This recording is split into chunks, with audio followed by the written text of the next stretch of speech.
It's 2007. Johnny's parents volunteer their house, his mum hovering just out of sight, making sure that we don't accidentally set fires to anything. The vegetarians attempt something ambitious with beetroot, and the meat eaters are precise over steak. We squeeze around the table and pull crackers and pretend that the beetroot is nicer than it looks. We end up giggling in the garden at midnight, watching the stars, paper crowns glinting in the moonlight. 2011, and Becky's parents are away, so we all cram into the kitchen until the people who are actually quite good at cooking remove those of us who are only pretending to be helpful. A lot of wine is drunk, like what proper grown-ups do, and we end up falling asleep on the living room floor after Ted has thrown up on a Christmas tree. 2015, and by this point nobody's parents are willing to sacrifice their kitchen to the group, so we book a booth at a restaurant. Becca travels up from London, and the booth is just a little too small, so we press together to share a year's worth of anecdotes before everyone flips away again to build new lives in new homes, far, far from the school playgrounds that brought us together.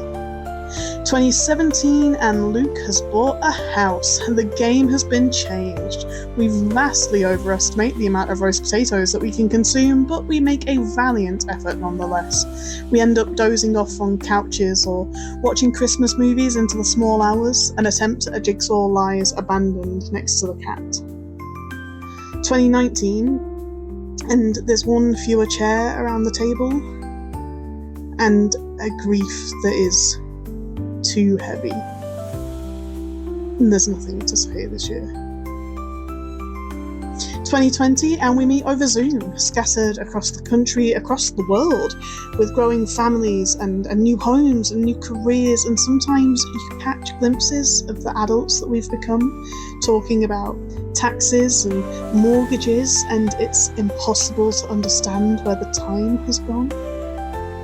2024, and there's just too many of us now. There are partners, husbands, children, pets. Becky and Rob have to eat at an ironing board because the table can't contain us, and the night feels endless.